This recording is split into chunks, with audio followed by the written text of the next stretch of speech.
gonna get started. My name is Gloria Thompson. I'm here speaking with Akira Ellis. on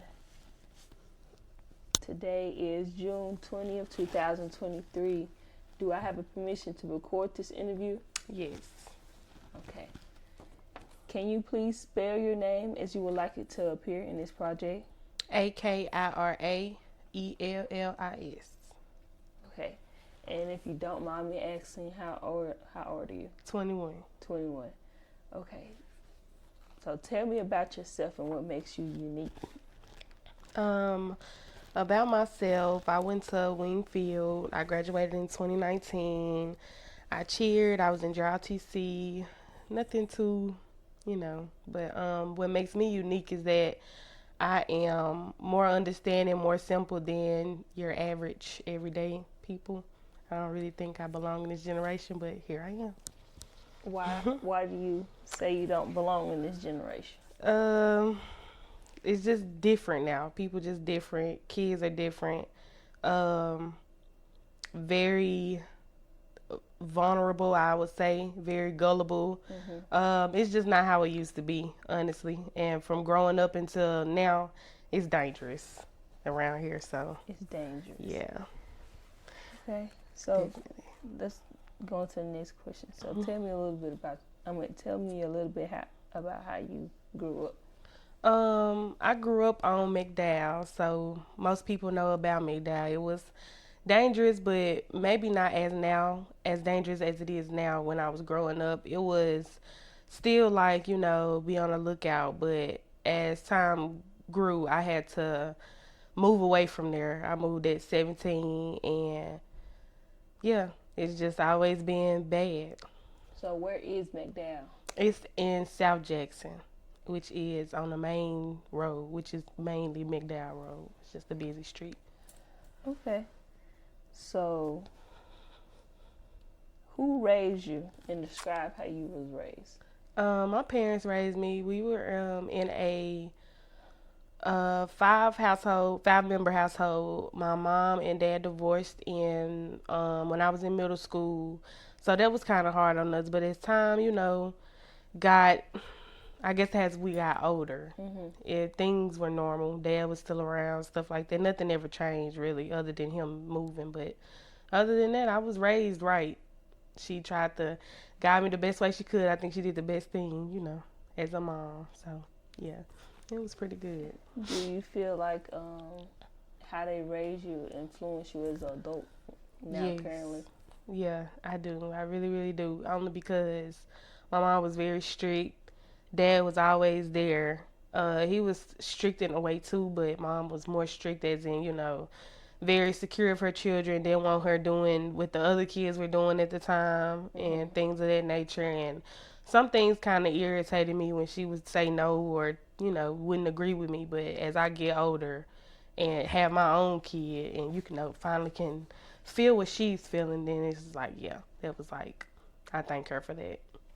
So how many siblings do you have? I have two sisters, Adina and Anika, and they are older than me.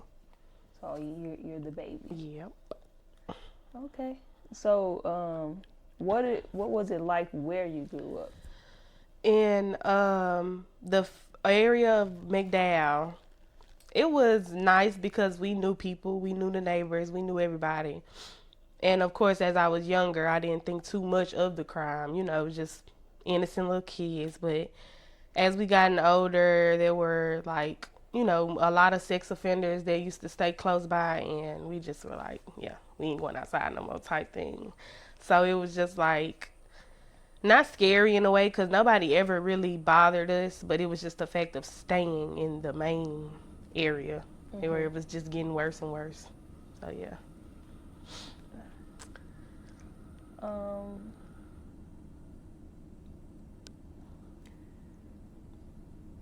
How do you compare that to Jackson today? I can definitely say it wasn't as bad as it is now back then, but it was still be on the lookout.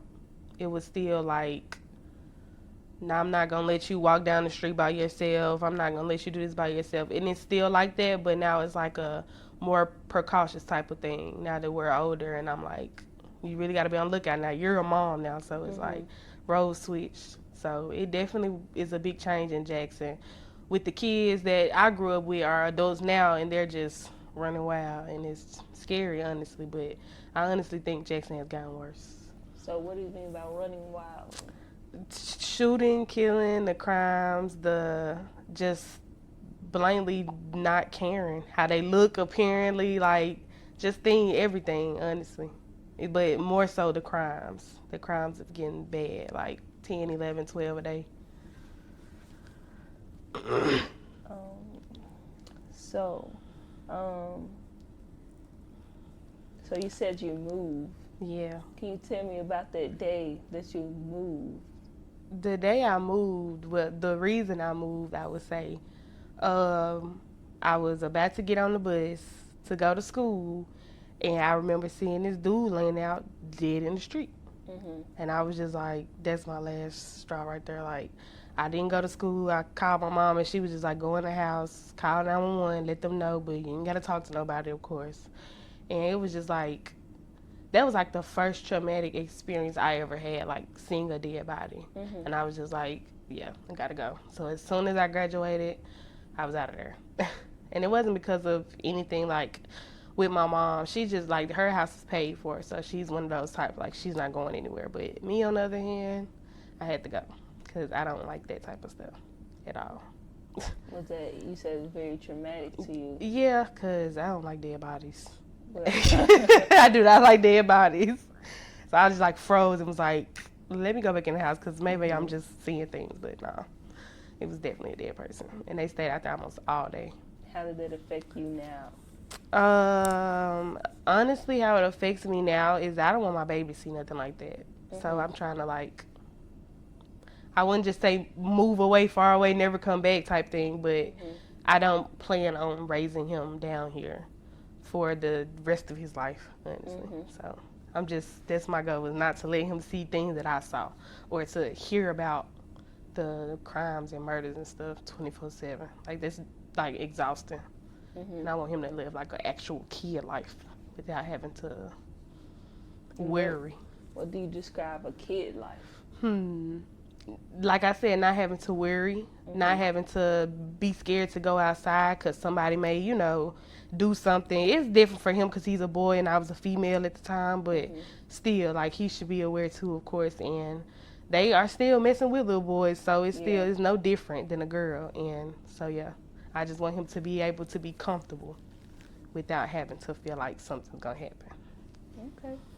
So describe a typical day in your childhood.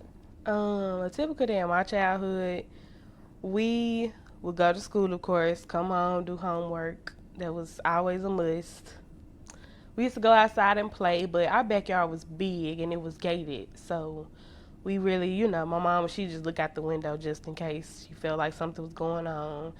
And we used to just play outside all day. Like, that's what we used to do as kids. But growing up, it was more so, of course, like jobs and school events and things of that nature. So, of course, going outside wasn't what we used to do. We used to just, like, go out with friends and stuff like that. But Mom had to know where we were at.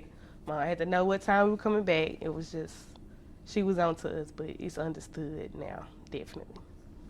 So what's a prominent memory do you have from your childhood that just sticks with you?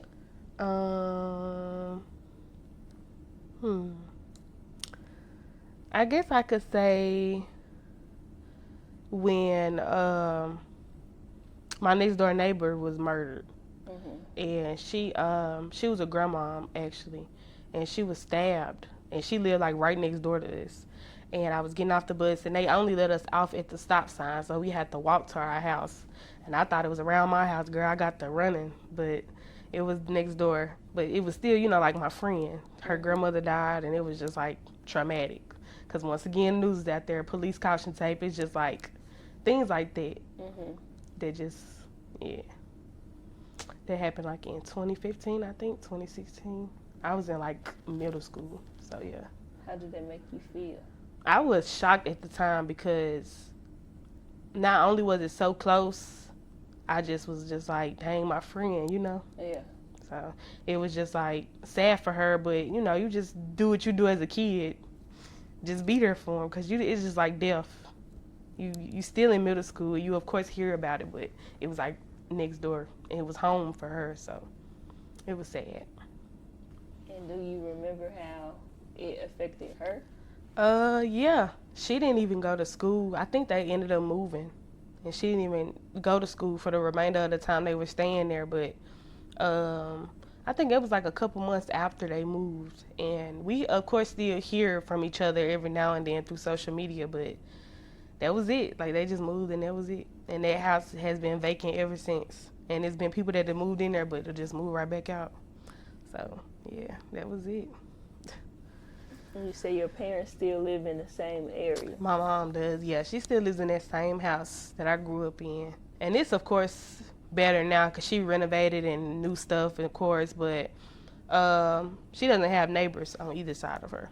Mm-hmm. So it's just her and two vacant houses. But she owns the one next to her, so she kind of keeps it tidy. And they have some construction people working on the other one, so hopefully somebody about to move in it or something. But yeah, that's it. It's still empty. Okay. So, what is some stories that you have from as far as your mother and your sisters and stuff like that that you would like to share? Stories. I don't have any really good stories, honestly. It was just like we had an everyday routine. We were always close. So we just made sure everybody was protected. We've always had the little group chats that we could just send quick texts to and stuff like that. Yeah, we just tried to make it as best as we could. We decorated as much as we could. We stayed, you know, having family get-togethers and stuff. By most part, we made it home. It wasn't anywhere to where we couldn't sleep or lay our heads at or anything like that. Although it was dangerous, it was home. So we had a pretty good childhood. We all grew up close all the time. So you said you're the baby. What's the age gap? My biggest sister is 28. Yeah, she just turned 28. Anika is 27, and I'm 21. So I'm like 7 years apart from them. 7 years from Dina and 6 from Nika. Is it, do you see any difference between, like, you being raised and your sisters being raised by your parents? No, I would say that my parents raised us all the same way. Everybody was disciplined the same way. I was born in 2001, so my other sisters, they're 90s babies. But I still know majority of the 90s stuff because that's how I was raised. Like, my mama didn't know nothing about, like, the new stuff that was coming out from times I was born because she was still doing what she did with her 90s babies. So in a way, I still know both because as I grew older, of course, I, you know, went towards the things that kids my age like versus my sisters were teenagers. So more so things like, I don't know, I was more so into the little cute girly stuff and they were into the teenage stuff at the time. So that's where it started to, you know, separate. But other than getting raised all together, I was raised the exact same way. So yeah, she did a great job. They both did. Okay. So now we're going to talk about raising your kid, your baby boy. Okay. So tell me about your experience becoming a parent. Oh my goodness. Becoming a parent was, I wouldn't even say hard. It was just a thought. It was just like, I don't know if I could do this, but shoot, when they get here, you have no choice. And you go make sure you get it done. So as time goes by, it of course gets easier. Some days it's hard. You know, it's just like a work in progress. But as of now, it's like I got it down pat in my head. But shoot, I'm still in the toddler stage. So, yeah. I think it's easy. So far, so good. So tell me, like, about how you found out being a young parent, how you found out. When I found out I was pregnant, I was just like, shook. I was like, what in the world? What am I going to do? You know, just babbling between decisions, babbling between, are you going to be ready in 9 months? Are you going to be financially stable? But that's normal things to do, of course. And I think that I had a good support system. My mom and my dad, you know, didn't stress me out too much. I was 19 at the time. And even though it is young, I was moved out. And I was, you know, paying bills and stuff and doing what I had to do. So life kept going on. I was just pregnant. And then I had him. And how old is your baby? He is 2. He'll be 3 in November. And that's your only child? Yes. So,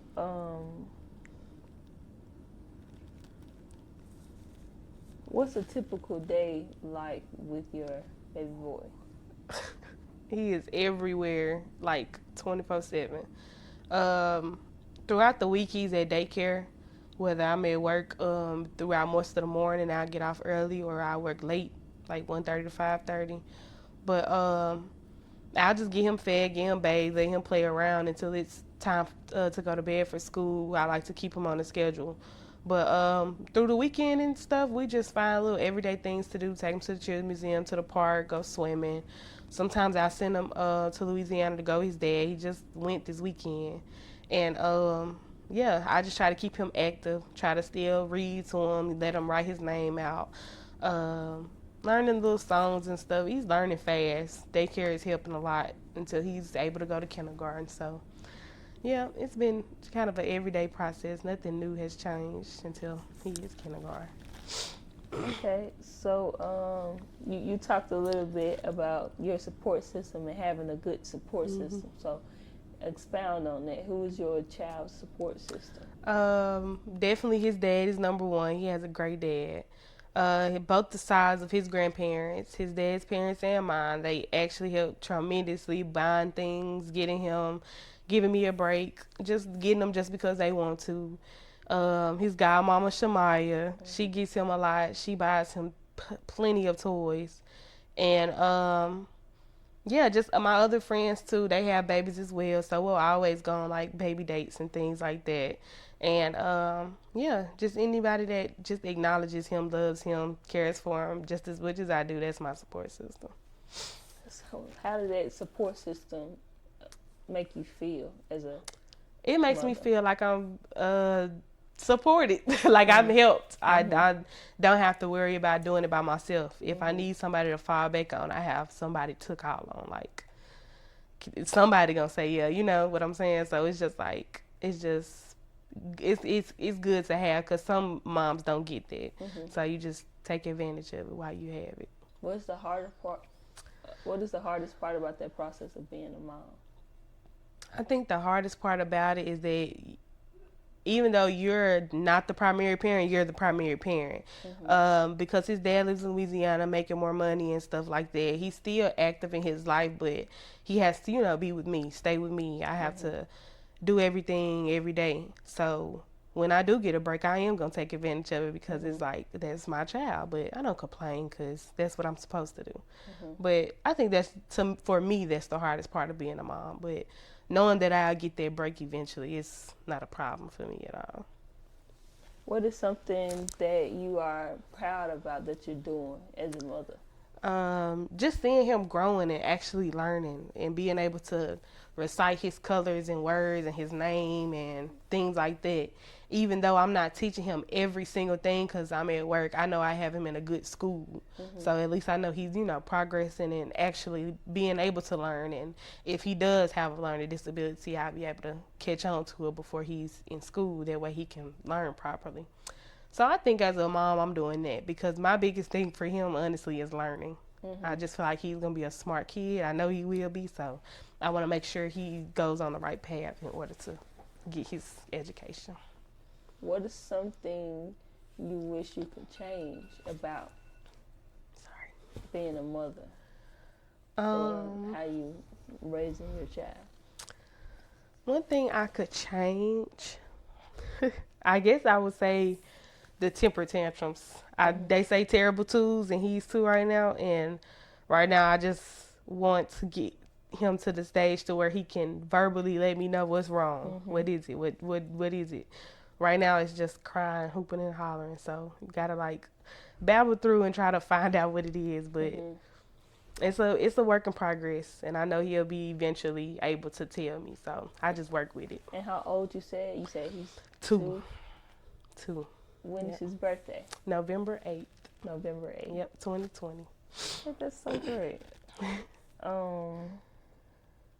So, how do you describe? You talked a little bit about you being the primary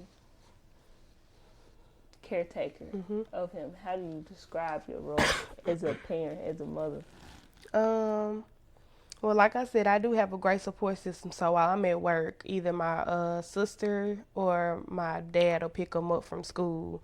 But other than that, my role is to, make sure he's fed and bathed and make sure that he is understanding what he's supposed to be doing, what he's not supposed to be doing, trying to get him to learn how to speak properly when it comes to, what somebody did, what he did. I just, yeah, I think that's more so it. That's about it. Okay. So, how do you compare the way that you're raised to the way that you're raising your child?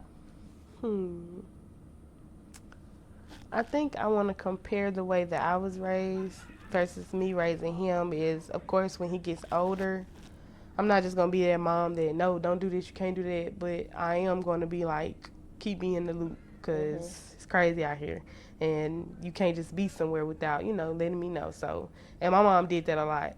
It was annoying at the time, but I get it now. So I just would kind of want to be in the loop of things. I think that's one thing that I know I do that my mom did with me. That's one important thing. So how do you compare the way you were raised to how other people are raising their kids today? With my sister being she's a first grade teacher now, but last year she taught third grade. And just with her coming home, telling the stories about how their parents were just inconsistent, inconsiderate, just didn't care. And it reflected through their kids. Kids were just bad, horrible to be in third grade, cussing and knowing about inappropriate things, but can't spell, can't read. It shows a lot within not only the child, but of course the parent, because they reflect what they are, who they see, what they do. So I definitely feel like I am 100% raising my child way differently from others, because they in third, fourth grade now, 7, 8 years old, and my child is 2 or 3, and he can do things that they probably couldn't. So, and it's sad, because it's definitely the parents' fault, and it's definitely sad, but all I can do is just make sure mine is good. Okay. So, what area do your sister teach in? She teaches reading, English, and the literature in elementary school, third grade. Which school? What area? Oh, she's in North Jackson. Jackson. Boyd Elementary. Okay. Yep. So, with those interactions that you can hear, what barrier you feel like those kids may face with that you probably would draw back from allowing your kids to face? I think the barriers that they face is honestly staying in bad areas of Jackson. Only because, especially if their parents are involved in it, they're exposed to negative things like drugs and guns and, the violence and the negative language, things of that nature. Kids pick up on stuff, and they don't just learn it because they're not supposed to be in things like that. So it just shows that that's what they're in, and that's definitely my barrier. I don't want my son to be a gang member. I don't want him to have to do any of that. I want him to be an educated young man. And, of course, protect himself, but do it in the manner he's supposed to. That's, my one main focus. And that's a barrier I think that other kids have that they are kind of already exposed to. Okay. So,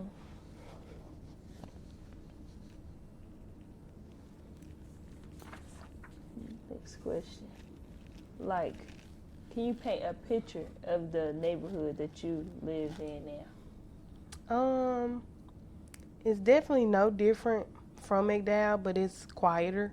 Mm-hmm. I guess because we're more so in apartments now, and there are more older people that stay here. There are young kids that stay here too, but we don't really get too much. We had one incident where somebody came around breaking into cars, but it was just like that one big night that kids decided to do it, I guess. Mm-hmm. But other than that, we had nothing really too major happen around here. We've been staying here like 4 years now. Mm-hmm. So it's better than McDowell, but it's not permanent. So, Mm-hmm. yeah. So paint a picture of the city that you, well, as far as Jackson, can you paint a picture of Jackson as a city? Honestly, when I ride through Jackson and see majority of it is more abandoned, vacant buildings and things like that, and I really wish they would at least tear them down because it gives a bad look in a way when they're old and already halfway. You might as well just finish the job. But other than that, I do see small businesses still coming about too at the same time, and people trying to make their small money, and I like it and I support it. So I'm not gonna say 100% is just bad because it is some people that are in Jackson still trying to uplift it, trying to make it better. It's a work in progress, but it's a 50-50. It's a 50-50, definitely. How do you feel about like Jackson, Central Jackson as a whole? I love where I came from. I can't forget where I came from because it made me who I am, honestly. Like, I feel like this was the best place for me to, become a woman in because, like, I know the basics when it comes to the most dangerous way you can live, how I feel. And I feel like it's probably a place worse out there, but got to be on your P's and Q's about it. But I honestly will say this isn't a place where I would just stay. Not Mississippi, but just Jackson as a city. And, yeah, it's different. How do you feel like, not how do you feel, yeah, how do you think that Jackson affects your ability to raise your child? I think it affects me raising him. I guess because I feel like it's more crime than it is people trying to stop. And even though they are, it's like the crime is so bad out here, it's just inevitable and it's just scary. So I think it's hard for me raising him down here because Jackson is so used to crimes. Sometimes everybody when they hear Jackson, it's always, oh, we ain't going over there, or it's this and that and this and that. So it already has a bad picture painted on it. And I hate to say it, but I just wouldn't raise my child down here. I feel like as of now, of course, I'm going to do what I got to do in order to get him somewhere safer. But as of now, I don't think it's going to be a permanent place to stay. What do you feel, like what kind of support system do you think that Jackson needs? The support that I think they need, of course, is from, city council. I think they could do better, but then again, it's only so much you can do. And it's understood. It definitely is. Jackson does need a lot of help. And I think I seen Biden saying something about awarding Jackson money, but I mean, it's like you hear about it and then you just never hear about it again. But then again, it's stuff that you still have to follow up in within the news because I'm sure there are things that are going on in Jackson that is bettering Jackson that I haven't heard about. So I feel like it just needs more participation, I would say. More participation. More participation. Yeah. In some ways, can you explain how you have adapted to Jackson and its ways? That's a good question because I never really thought about that. I guess I could say as in like I have friends that are from out of town and hear a lot about Jackson. And when they come in, it's just like, you know, are you going to this side of town or are you going over here? But I'm used to it because I was raised here. So it's not like it's not like I'm scared to get out at certain places. But other people may be like, I'm not even riding through there. So, and then I think about it too because I have friends that aren't comfortable out there. And of course, you know, you're not going to take them out there if they're not comfortable. But I'm not going to say I don't because my mom still stays out there. My baby's school is out there. And it's just like, it's home. It's where I was raised. It's not where you want to be permanently, but if you have to go out there for something, it's just you're prone to it now. You just know to protect yourself and mind your business. So yeah. Protect yourself and mind your business. Is that something that you can say you have acquired from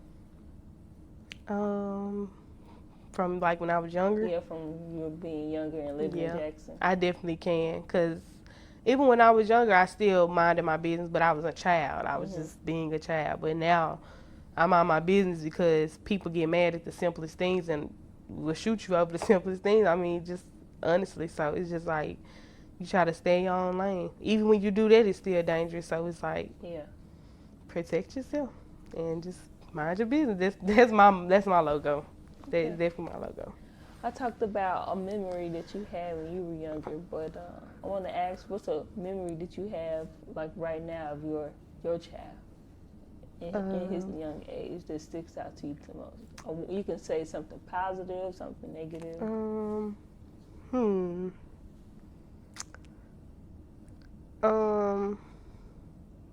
So far, I've been taking him to parks in Jackson, and it hasn't been any like negative reviews. Honestly, I honestly feel like it's not Jackson. It's more so the people that are once again exposed to the negative impacts and feel like that crime is the way to go because that's all they know.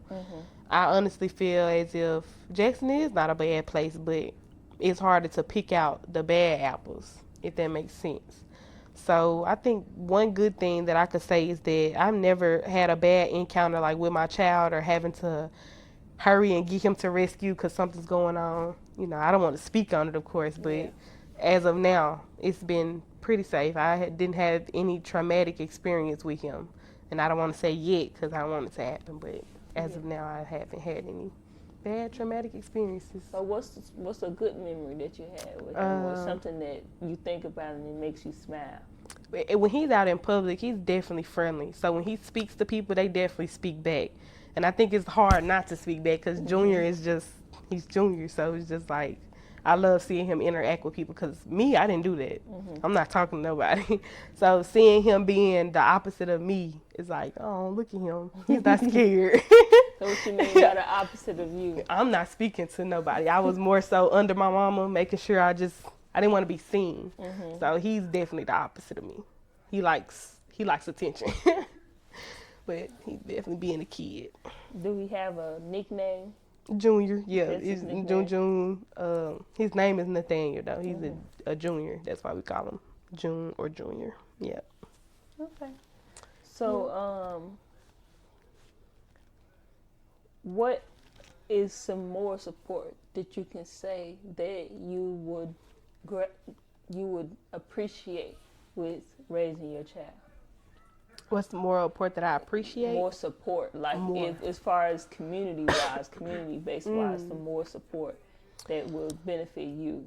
I like when we stay closer to Clinton and they have this group in Facebook and they'll just post in there when they have like little events for kids, for adults, just little things they have going on. And I hate that it's not about Jackson, but Jackson still has some events that they still host, Battlefield Park.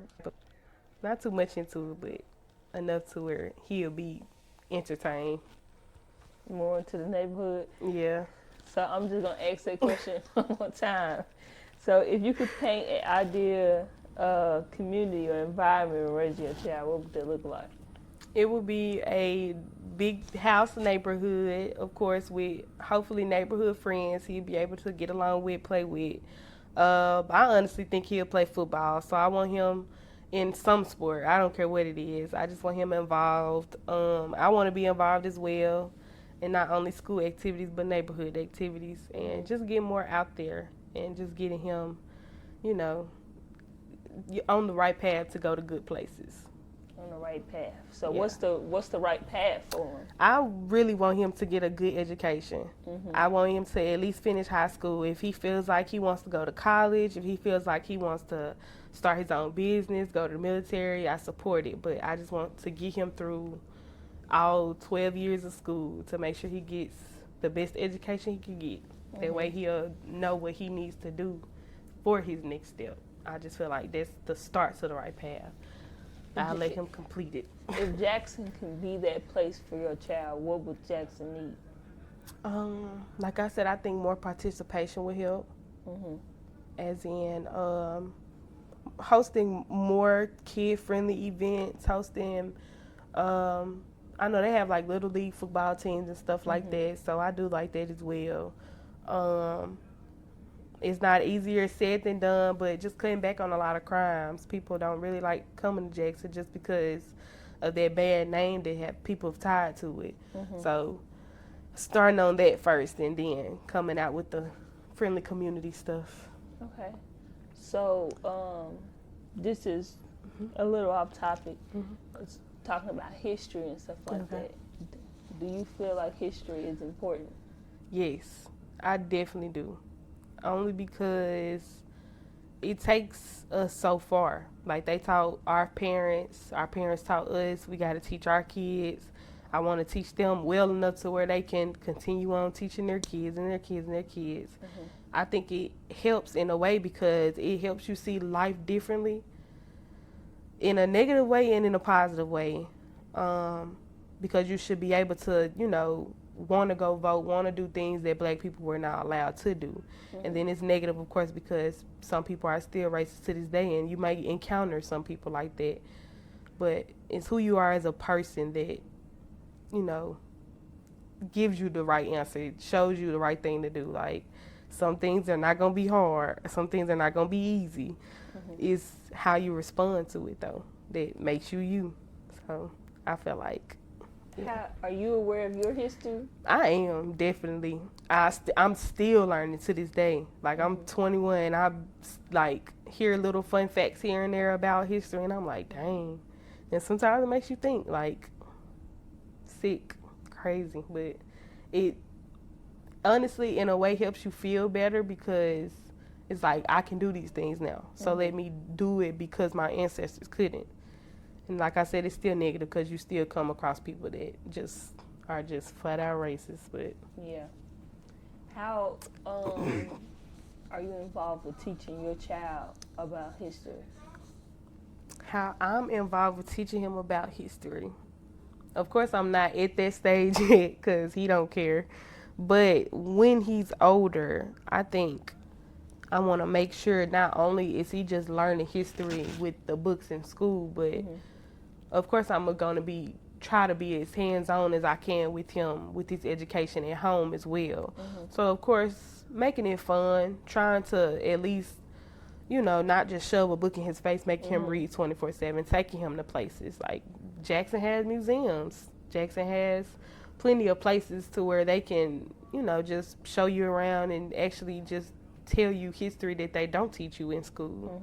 So, I definitely will be doing that. It won't just be school-based. Yeah. What are your hopes for the children in your community?